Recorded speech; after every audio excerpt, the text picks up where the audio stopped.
please.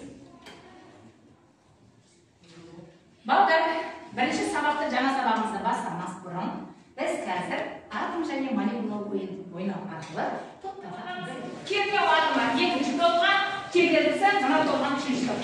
Тән бәріміз орнымызға, дәптер ұрысқа бағамызды бәрін алып жайғасамыз. Иә, жоқ тапсырмасы балдар. Тек қана иә, немесе жоқ деген жауап береміз. Кел, енді бірінші сұрақ. Астас стадияттар бір-біріне тартылады ма? Кім жауап береді? Роза. Жоқ. Келесі сұрақ. Топ күшінің өлшем бірлігі 10 метр ме? Малика.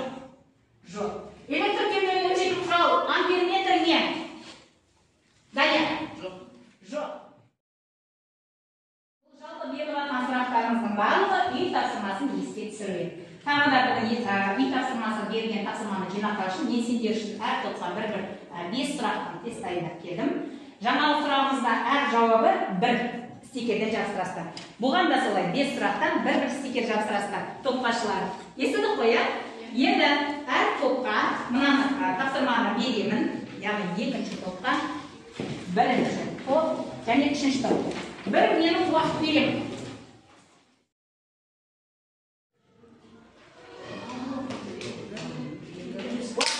Уақыт болды, қаны топ.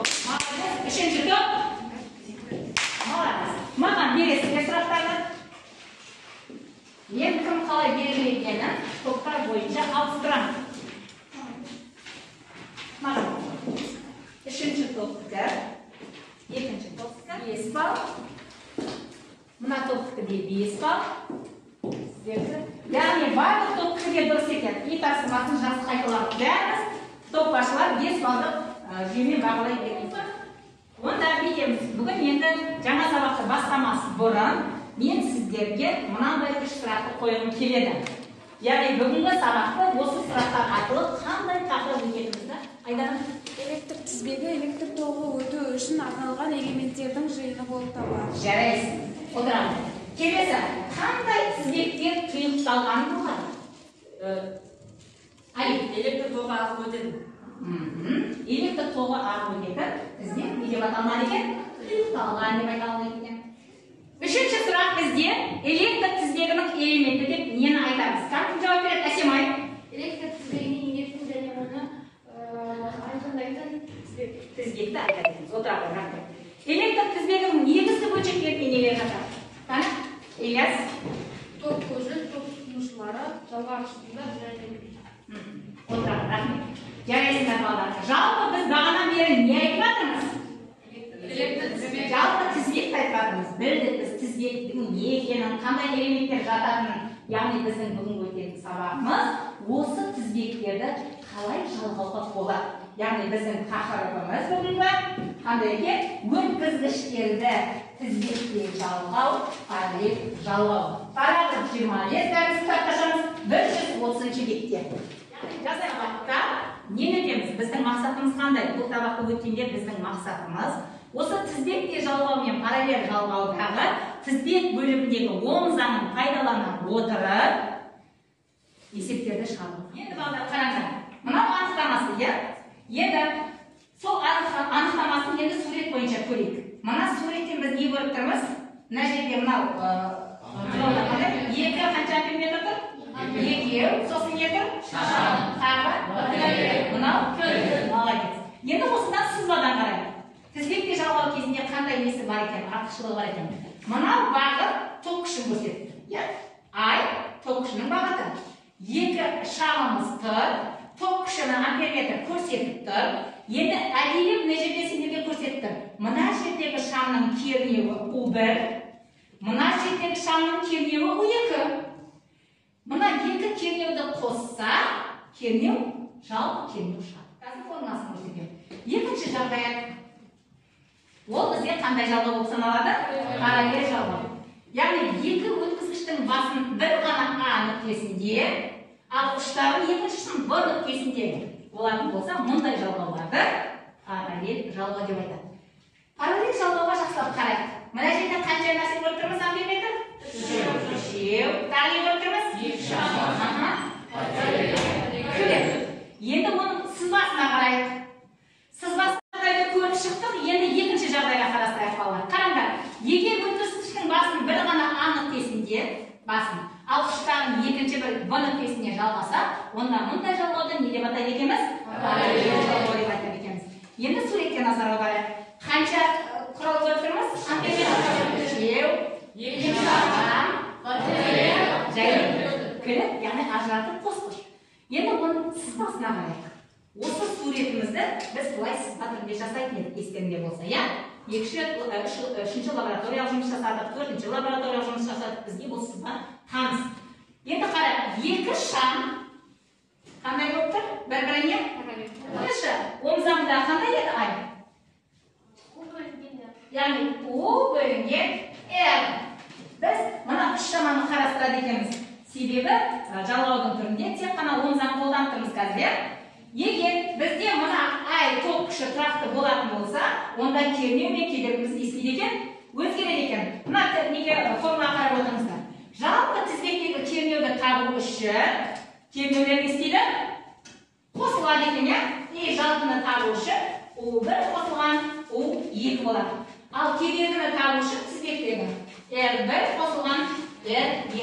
Мынау қай жалғау үшін екен? Параллель жалғау біз бұл жерде күнделікті қолданып жүрген кернеуіміз қандай болады екен? Кернеу тұрақты болады. Яғни U қандай? Константа. Тағы да оң заңына жүрмеміз. Егер U тұрақты, кернеу тұрақты болса, ток күшіне кедергі не істейді? Екеуі не істейді? Дұрыс айтасың. А кедергі мен кернеу не істейді? Көбейтіледі. Бұл екі шама не істейді екен? Қараңдаршы. Әр топқа бірінші есеп үшінші топқа, екінші есеп екінші топқа, үшінші есеп бірінші топ мүшелеріне. Қара, есептің берілген шартын түзіп бер. Есептің шартын түзіп аламыз. Формуласын жазамыз. Содан кейін бар есептейміз. Тез әр шындап орындап қойған топ бар ма екен?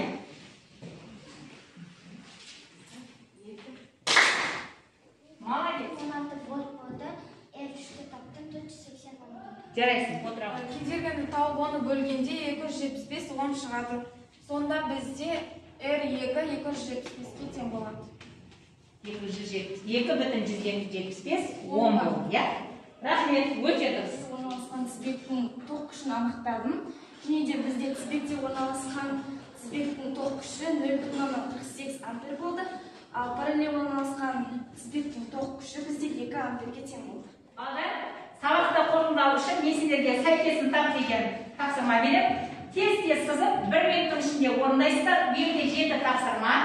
7 тапсырманы бір қайсы болсаңдар, маған белгі беріңіздер. Қай топ дайын? Молодец. Дұрыс. Онда 3 топта дайын болса, сол 3 топта сол сызбаны түсіндіріп беретін оқушылар. Тізбекте жүктеледі, ал вольтметр тізбекте параллель болып орналасқан. Сол үшін мен екеуінің орнын алмастырдым. Бұл жерде қандай екен? Екеуінің орнын ауыстырып қойыпты, иә? Сондықтан екеуінің орны не істейді екен? Ауысады екен. Дұрыс па балдар? Дұрыс. Келесі. Бұл жерде тізбекте жалғанған Неге жалғанған тізбекте? Кедергілер тізбекте. Қанша кедергі тұр? 3 кедергі, біріншісінде 2, екіншісінде 1, үшіншісінде 4 оң бар. Оның бәрін қосқанда 70. Жалпы кедергі тапшы үшеуін естеміз? Өте дұрыс. Дұрыс 7 оңға. Келесі. Бұл жерде кедергі амперметр, вольтметр беріліп тұр. Бұлар дұрыс жалғанған. Ток күшін табу керек. Ток күшін табу үшін Ом заңымен Өте дұрыс. 24-ті 6-ға бөлеміз, 4 амперметр. Керемет. Дұрыс қоя? Рахмет балдар. Осымен біз сабағымызды бұл жерде бірінші баспалдақ мен білемін. Екінші баспалдақ мен түсінемін. Үшінші баспалдақ мен осы нәрсені жасай аламын. Сіздерге істеуге тақатам, осы баспалдақтар бойынша сіз қай баспалдақта тұрсыз, немесе түсіндіңіз. Болған болсаңдар, стикерлеріңді сол бағалау парақшасының астына жабыстырып, маған топташылар әкеліп беріңіздер. Келе қойған топташылар, сізде қанша не болды? Стикер болды? Санадыңыз ба? Неше стикер болды? 22 стикер. Сіздерде 18 стикер. 20. Онда бұл топта ең жоғарғы көрсеткішке не? Қай топ көрсетті?